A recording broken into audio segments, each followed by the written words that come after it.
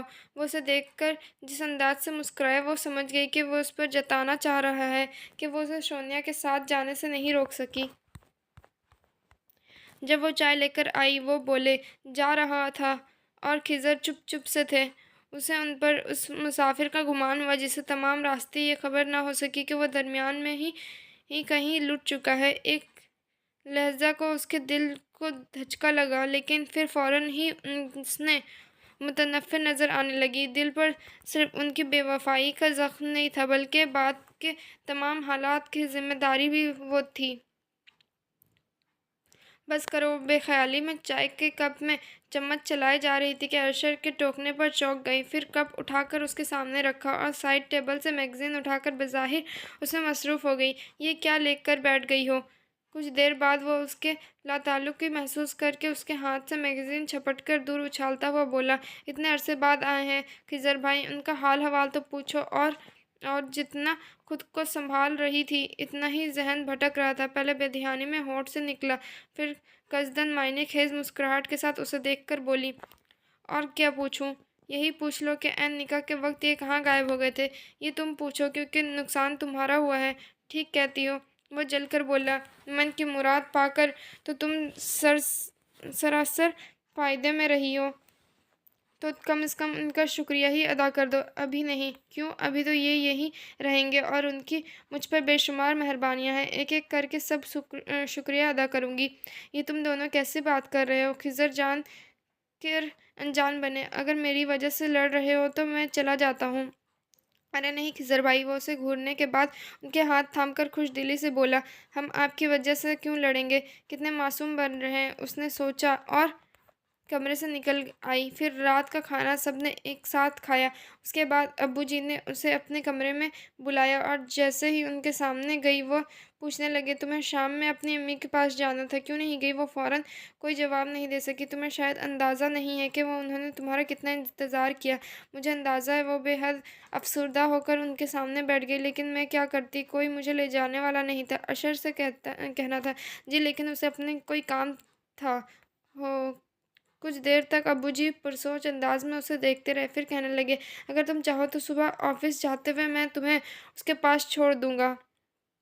جی، میرا مطلب ہے میں صبح آپ کے ساتھ چلوں گی۔ ٹھیک ہے، اب تم جاؤ۔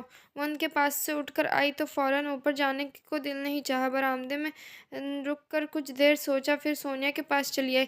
ارے! سونیا نے اسے دیکھ کر پتہ نہیں کیوں حیرت کا مظاہرہ کیا۔ جسے نظر انداز کرتے وہ پوچھنے لگی، کیا کر رہی تھی؟ کچھ نہیں، آؤ بیٹھو۔ وہ بیٹھ تو گئی اور پھر سمجھ میں نہیں آیا تو اس سے کیا بات کرے، پریشان ہو۔ سونیا اس کی کیفیت بھانپ کر پوچھنے لگی اور اس کی چونک کر دیکھنے پر بولی، فطری سی بات ہے، خضر بھائی بتا کر بھی تو نہیں آئے، اس لیے تو ڈسٹربنس تو ہو گئی۔ میں ڈسٹرب نہیں ہوں۔ اس کا لہجہ بڑا کمزور تھا۔ اچھا، سونیا ہنس پڑی، پھر ادھر ادھر کیوں بھٹکتی پھر رہی ہو؟ فرار کیوں ڈھونڈ رہی ہو؟ جاؤ ان کا سامنا کرو۔ میں ان کا سامنا کر چکی ہوں۔ وہ بری طرح سلگ کر بولی، تم نے یہ کیسے سمجھ لیا کہ میں فرار ڈھونڈتی ہوں؟ تمہارے پاس آئی ہوں، میں تم سے یہ پوچھنے آئی ہوں کہ آخر تم کب تک اشر کو الو بناتی رہو گی؟ کیا مطلب ہے تمہارا؟ تمہیں مطلب سمجھانے کی ضرورت نہیں ہے سونیا، تم اچھی طرح سمجھتی ہو کہ میں کیا کہنا چاہتی ہوں۔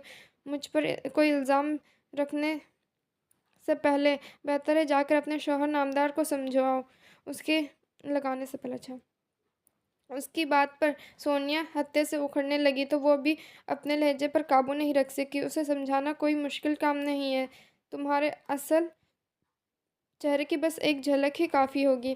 کیا کہنا چاہتی ہو تم؟ سونیا اس کی بات پر چونکنے کے باوجود تنگ کر بولی، صرف اتنا کہ میں اس شخص کو اچھی طرح جانتی ہوں جسے بہت پہلے تم نے اشر پر فوقیت دے دی تھی۔ وہ براہ راست اس کی آنکھوں میں دیکھ کر بولی اور اس نے سناٹے پر چھوڑ کر چلی گئی۔ کمرے میں داخل ہوئی تو وہ جیسے انتظار میں بیٹھا تھا۔ کہاں چلی گئی تھی؟ کیوں؟ وہ جیسے سارے حساب آج ہی باقی کر دینا چاہتی تھی۔ سیدھے سیدھے میری بات کا جواب دو، تمہیں اس سے کیا؟ میں کہیں بھی جاؤں اور تم ہوتے کون ہو پوچھنے والے؟ تمہارا شوہر۔ ہاں، شوہر۔ اس نے اس کے سام والے لہجے کا نقل کی اور اپنے کمرے میں جانے لگی تو وہ پکار کر بولا، میری بات سنو، کہو۔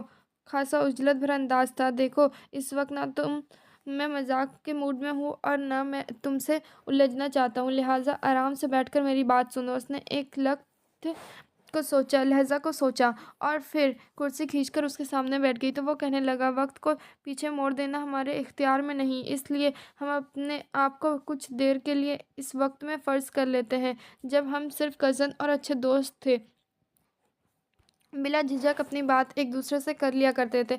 اب بھی میں اسی طرح بات کرنا چاہتا ہوں۔ کیا بات؟ اس نے چونک کر دیکھا اور وہ نظریں چرا کر بولا، بہت ساری باتیں ہیں، میں بات صرف شروع کرتا ہوں، تم سنتی جاؤ اور جہاں ضرورت سمجھو ٹوک دو۔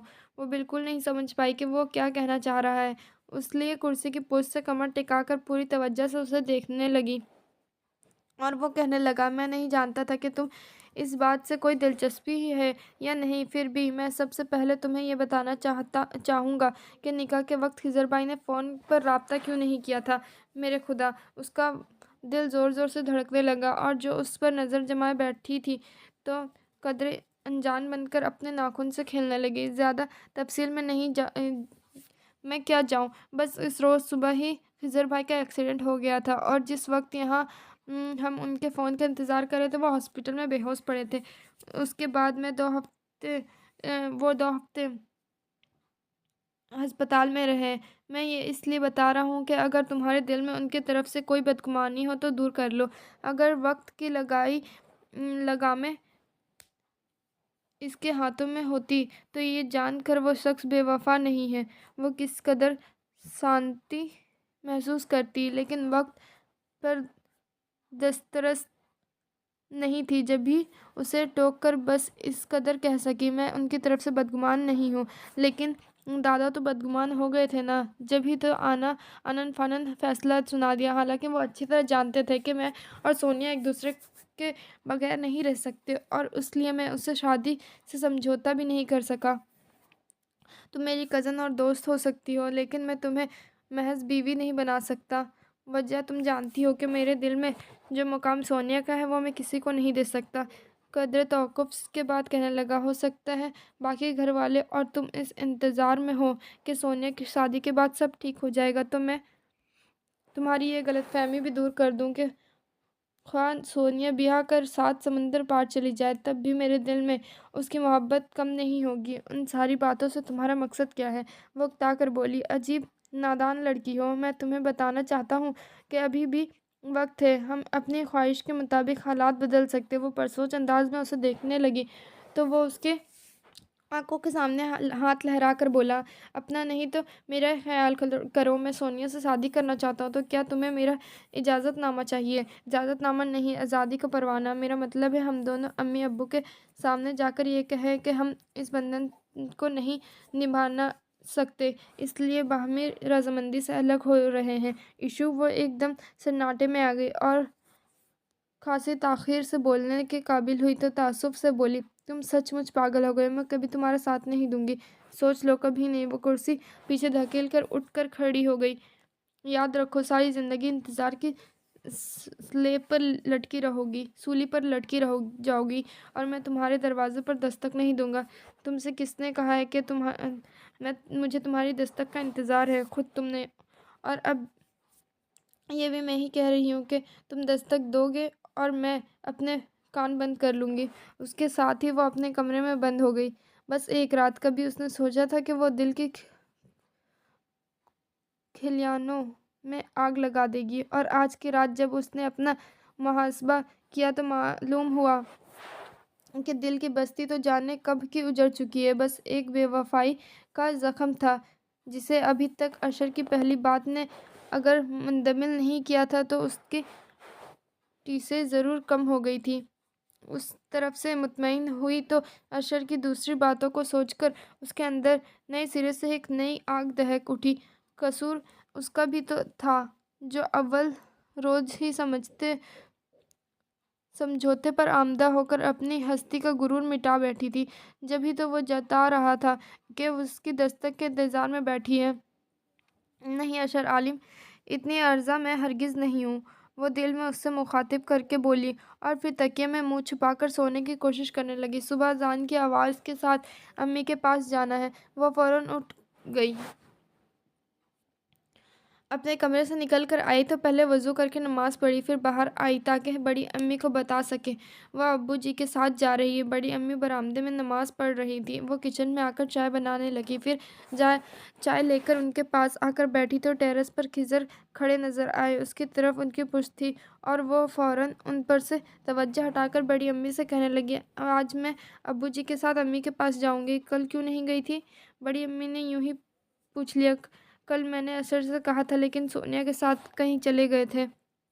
اس کے غصے بھرے انداز پر بڑی امی خاموش ہو رہی، تب وہ اٹھتے ہوئے بولی، خضر بھائی اٹھ گئے ہیں، میں انہیں چائے دے دوں؟ پھر کچن میں آ کر مگ میں چائے ڈالی اور لے کر ان کے پاس آئی تو وہ قدر چونک کر بولے، ارے تم نے اتنی جلدی چائے بھی بنا لی؟ چائے بننے میں کتنا دیر لگتا ہے؟ وہ کرسی کھینچ کر ریلنگ کے پاس بیٹھ گئی اور اندھیرا اجالے کا سنگم دیکھنے لگی۔ اشر بھی اٹھ گیا ہے کیا؟ وہ دوسری کرسی کھینچ کر بیٹھتے ہوئے پوچھنے لگے۔ نہیں، اس کی روٹین وہی ہے، ذرا برابر فرق نہیں آیا۔ وہ اس کا اشارہ سمجھ کر بولا، ہاں مجھے رات ہی اندازہ ہو گیا تھا، اور یہ اچھی بات تو نہیں ہے۔ زندگی میں آنے والی تبدیلی متوقع ہو یا غیر متوقع، پھر تو بندے کو خود اس کے مطابق ڈھلنا ہی پڑتا ہے۔ وہ کیوں اب تک ویسا ہے؟ کیسا؟ اس نے قصداً انجان بن کر پوچھا تو انہوں نے بھی گول مول سا جواب دیا، جیسا میں چھوڑ کر گیا تھا۔ وہ ہنس پڑی، 2-2.5 سال کا عرصہ اتنا زیادہ تو نہیں ہوتا، اور اتنے عرصے میں وہ بوڑھا تو ہونے سے رہا۔ میری بات کو مذاق میں مت اڑاؤ نشا، وہ ایک دم سنجیدہ ہو کر بولے۔ تم اچھی طرح جانتی ہو کہ میں کیا کہنا چاہ رہا ہوں۔ آخر یہ سب کیا ہو رہا ہے؟ کیا تمہارے نزدیک اس بات کی کوئی اہمیت نہیں ہے کہ وہ تمہیں چھوڑ کر سونیا کے ساتھ؟ کہیے رک کیوں گئے؟ وہ ان کے ہونٹ بھینچ لینے پر چیخ کر بولی۔ آپ بھی میرے سر الزام رکھ دیجئے کہ میں اس سے غافل ہوں، یا میں نے جان بوجھ کر اسے ڈھیل دے رکھی ہے۔ آخر سب لوگوں نے یہ کیوں سمجھ لیا ہے کہ میں اسے سمجھانا، روکنا، باز رکھنا صرف میری ذمہ داری؟ میں یہ نہیں کہہ رہا۔ وہ ہاتھ اٹھا کر اسے خاموش کرتے ہوئے بولے۔ باقی لوگوں کو بھی اسے سمجھانا چاہیے۔ سمجھایا انہیں جاتا ہے جو سمجھتے ہیں۔ بدلحاظوں کو بندہ کیا سمجھائے؟ وہ بدتمیزی سے کہتے ہوئے ان کے پاس سے اٹھ گئی۔ نیکسٹ سین، امی کے سینے سے لگتے ہی جانے کب کے رکے ہوئے آنسو ایک تواتر سے بہہ نکلے جو رکنے کا نام ہی نہیں لے رہے تھے، اور آنسو تو امی کی آنکھوں میں بھی تھے، لیکن انہوں نے ضبط کا دامن نہیں چھوڑا تھا۔ مسلسل اس کی پیٹھ سلا کر اسے پرسکون کرنے کی کوشش کرتی رہی، پھر اس کا چہرہ ہاتھوں میں لے کر بولی، یوں ہی رونے میں وقت گزار دو گی تو پھر مجھ سے باتیں کب کرو گی؟ ابھی دن گزر جائے گا اور شام تمہارے ابو جی تمہیں لینے آ جائیں گے، اور میں تمہارا منہ دھلا دوں۔ امی نے اس کا ہاتھ پکڑ کر اٹھایا اور اسے لے کر بیسن کے پاس آئی تو وہ چپ چاپ کھڑی رہی۔ یہ بھی نہیں کہا کہ میں دھو لوں گی۔ امی نے پانی اس کے منہ پر ڈالا، پھر تولیے سے صاف کیا تو وہ اپنے آپ کو چھوٹی بچی محسوس کرنے لگی۔ جب تم چھوٹی تھی تب تمہارا منہ کون دھلاتا تھا؟ امی تولیہ اسٹینڈ پر پھیلاتے ہوئے بظاہر سرسری انداز میں پوچھنے لگی۔ سب، میرا مطلب ہے کبھی دادی، کبھی بڑی امی اور کبھی چھوٹی امی۔ کیسے ہیں سب لوگ؟ ٹھیک ہے، اچھے ہیں، لیکن کوئی بھی آپ کو یاد نہیں کرتا۔ وہ ان کے پاس بیٹھتے ہوئے صاف گوئی سے بولی۔ اچھا، امی ذرا سا ہنسی۔ میرے لیے صرف تمہارا یاد کرنا ہی بہت ہے بیٹا۔ خیر یہ بتاؤ دوپہر کے کھانے میں کیا کھاؤ گی؟ میں اس نے ادھر ادھر دیکھا اور کسی اور کو نہ پا کر ان کی بات کا جواب دینے کی بجائے پوچھنے لگی۔ آپ اکیلی ہیں؟ ہاں، میں ایک طویل مدت سے اکیلی رہتی آ رہی ہوں۔ باہر جانے سے پہلے بھی میں اس اپارٹمنٹ میں تھی۔ آپ کو کبھی تنہائی کا احساس نہیں ہوا؟ نہیں، شاید اس لیے کہ میں اپنی زندگی میں مصروف اتنی رہتی کہ کبھی خیال ہی نہیں آیا۔ کتنی عجیب بات ہے کہ آپ کو تنہا رہ کر بھی کبھی تنہائی کا احساس نہیں ہوا، اور میں اتنے سارے لوگوں میں رہنے کے باوجود بھی اپنے آپ کو تنہا محسوس کرتی رہی۔ وہ اپنی رو میں کہہ گئی، اور امی چونک کر دیکھنے لگی۔ کیا مطلب ہے؟ سب لوگ تمہارے ساتھ بہت اچھے ہیں؟ وہ فوراً بولی۔ میرا ہر طرح سے خیال رکھتے ہیں، دادا دادی جان چھڑکتے ہیں مجھ پر، اس طرح بڑے ابا اور بڑی امی بھی، یہی باقی سب لوگ بھی۔ پھر بھی پتہ نہیں کیسے تنہائی کا احساس میرے اندر ویرانیاں بڑھا دیتا ہے، ایک آپ کے نہ ہونے کی وجہ سے، ورنہ اور تو کوئی کمی نہیں۔ خیر آپ آ گئی ہیں تو اب ایسا نہیں محسوس ہوگا۔ مجھے بھی تمہاری کمی محسوس ہوتی تھی، لیکن میں تمہاری طرف سے مطمئن بھی تھی کیونکہ سب لوگ بہت اچھے ہیں۔ اس کا دل چاہا پوچھے کہ جب سب لوگ اچھے تھے تو پھر آپ چھوڑ کر کیوں چلی گئی، لیکن پھر کچھ سوچ کر خاموش رہی۔ تم نے کھانے کا نہیں بتایا امی کو؟ پھر کھانے کا خیال آیا۔ رات میں نے تمہارے لیے بہت کچھ بنایا تھا اور پھر بہت دیر تک تمہارا انتظار کرتی رہی۔ اگر رات کے اس بہت کچھ میں تھوڑا سا بھی ہے تو دوپہر میں ہم وہی کھا لیں گے۔ آپ کھانے کا زیادہ تکلف اور تردد نہ کریں، بس میرے پاس بیٹھی رہیں۔ وہ صوفے پر ہی پیر اوپر سمیٹ کر بیٹھی اور پھر اپنا سر ان کے گود میں رکھتے ہوئے بولی۔ پتہ ہے امی، کبھی کبھی آپ مجھے بہت یاد آتی تھی اور میرا دل چاہتا تھا کہ یا تو آپ میرے پاس آ جائیں یا پھر میں اڑ کر آپ کے پاس پہنچ جاؤں، اور کبھی کبھی میں یوں ہی آپ سے خفا ہو جاتی تھی جب ہی مہینوں میرے خط کا جواب نہیں دیتی تھی۔ ہاں، اس نے سادگی سے اعتراف کیا، پھر کہنے لگی، مجھے آپ پر غصہ آنے لگا تھا کہ آپ ہمیں چھوڑ کر کیوں چلی گئی۔ پھر ایک روز ابو جی نے مجھے سمجھایا کہ ہر شخص کو اپنی مرضی کے مطابق زندگی گزارنے کی آزادی ہونی چاہیے۔ اچھا یہ بتاؤ خضر کیسا ہے؟ امی نے قصداً موضوع تبدیل کیا۔ ٹھیک ہے، کل شام ہی تو باہر سے آئے ہیں، اس نے بتایا تو امی حیران ہو کر بولی۔ کیا مطلب؟ کیا وہ دوبارہ باہر چلا گیا تھا؟ وہ آئے ہی کب تھے جو دوبارہ جاتے؟ میں سمجھی نہیں بیٹا۔ تمہارے ابو نے تو جب مجھے تمہاری شادی کی اطلاع دی تھی تو یہ بتایا کہ اس کے بعد ابو نے آپ کو یہ نہیں بتایا کہ میری شادی اشر کے ساتھ ہوئی ہے؟ وہ ان کی بات پوری ہونے سے پہلے ہی بول پڑی اشر کے ساتھ۔ امی مزید حیران ہوئی تو اس نے بتا دیا کہ دادا نے کیسے آنن فانن فیصلہ سنا کر اس کی شادی کر دی ہے تو سراسر زیادتی ہے۔ اس کی ساری باتیں سن کر امی نے کہا۔ ان کا انداز سوچتا ہوا تھا اور لہجے میں بس تعصب ہی تھا جس سے محسوس کر کے وہ خاموش رہی۔ تب وہ پوچھنے لگی، تم خوش ہو؟ میرا مطلب ہے اشر کے ساتھ۔ وہ اب بھی کچھ نہیں بولی۔ بتاؤ نا بیٹا۔ ایک پل کو اس نے سوچا کہ وہ انہیں بتا دے کہ حالات بھی کہہ نہ سکی، لیکن پھر بس اتنا کہہ سکی، اصل میں اشر اور میں ابھی تک اسے نئے رشتے سے سمجھوتا نہیں کر سکے، شاید اس لیے کہ سب کچھ اچانک اور غیر متوقع تھا۔ امی کتنی دیر خاموش رہنے کے بعد بولی، سمجھ میں نہیں آ رہا تم سے کیا کہوں۔ جب تم دونوں اس رشتے پر راضی نہیں تھے تو پھر خاموش کیوں رہے؟ منع کر دیتے، کہنا آسان ہے۔ اس نے ہنسی میں استہزائیہ کہا، کیا تم پر جبر کیا گیا تھا؟ نہیں، پتہ نہیں بڑے ابا نے اشر کو کیا کہا کہ سمجھایا کہ وہ نکاح کے لیے راضی ہو گیا اور مجھے آپ کا خیال تھا۔ میرا امی چونک کر دیکھنے لگی۔ ہاں، مجھے ساری زندگی آپ کا خیال رہا کہ کہیں مجھے آپ کا طعنہ نہ سننا پڑے، حالانکہ کبھی کسی نے آپ کے بارے میں کوئی غلط بات نہیں کی، پھر بھی میں نے ہمیشہ احتیاطی طور کا دامن تھامے رکھا۔ جانے کیوں میرے اندر یہ خوف رہا کہ جہاں میں نے کسی کی مرضی کے خلاف کوئی بات کی تو مجھے فوراً آپ کا طعنہ ملے گا کہ اس کی ماں بھی ایسی ہی تھی، اور میں یہ سننا نہیں چاہتی تھی۔ وہ اپنی رو میں کہے جا رہی تھی، یہ بھی نہیں دیکھا کہ اس کے سچ سے امی پر کیا بیت رہی ہے۔ جب خاموش ہوئی تو امی کچھ کہے بغیر اٹھ کر کچن میں چلی گئی۔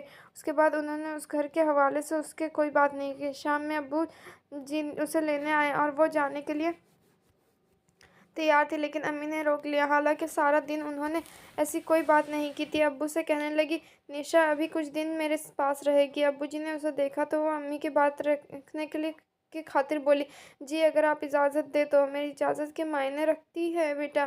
تم اشر سے پوچھ لو۔ اس کے اندر تلخی بھرنے لگی، بے حد ضبط سے بولی، میں فون پر بڑی امی سے بات کر لوں گی۔ اوکے۔ ابو جی چلے گئے۔ نیکسٹ سین وہ امی کے ساتھ رہتے ہوئے خوش بھی تھی، ساتھ ہی نامعلوم سے اندیشوں نے بھی اسے آن گھیرا کہ اس کی غیر موجودگی میں جانے کیا کچھ ہو جائے۔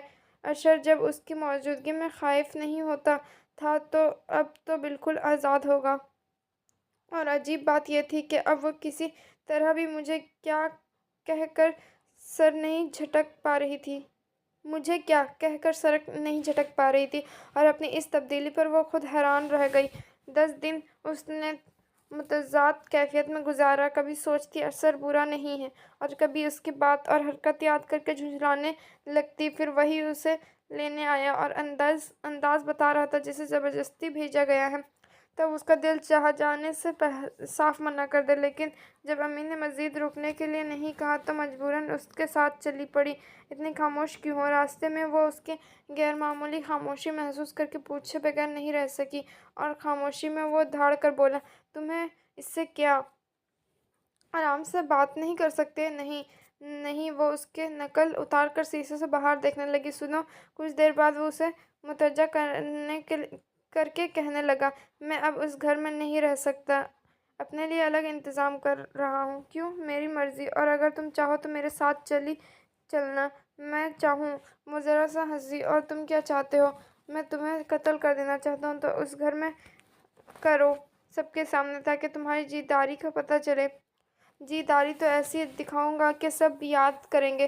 وہ چٹتی نظر اس پر ڈال کر بولا، پھر گیٹ سے اندر گاڑی روک کر اس کی طرف کا دروازہ کھول دیا تو وہ جلدی سے اتر کر اس سے پہلے ہی اندر چلی گئی۔ برآمدے میں سونیا کھڑی تھی، وہ اسے نظر انداز کر کے جاننا چاہتی تھی کہ اس نے روک لیا۔ سنو نشا۔ وہ رکی تھی کہ دندناتا ہوا اثر سر پر پہنچ گیا۔ سیدھی اوپر آؤ، چلو نشا۔ وہ اس کے تیز لہجے پر سچ مچ سہم گئی، پھر بھی فوراً اس کی بات پر عمل کرنے کے بجائے سونیا کو دیکھی جو کھسیا کر وہاں سے جا رہی تھی۔ تم چلو، میں ابھی آتی ہوں، وہ کہہ کر سونیا کے پیچھے جانے لگی کہ اس نے کلائی تھام لی اور تقریباً کھینچتا ہوا اوپر لے آیا۔ عجیب پاگل آدمی ہے۔ کمرے میں آتے ہی وہ اس پر بگڑنے لگی، یہ کون سا طریقہ ہے؟ میں آ تو رہی تھی۔ اور پھر سونیا کا نام مت لو، اور خبردار آئندہ اس سے بات کی تو۔ اس کے وارننگ دینے پر وہ چڑھ کر بولی، ارے واہ، خود تو دنیا جہان کی قصے سناتے پھرتے ہو اس کے ساتھ، اور میں بات نہ کروں؟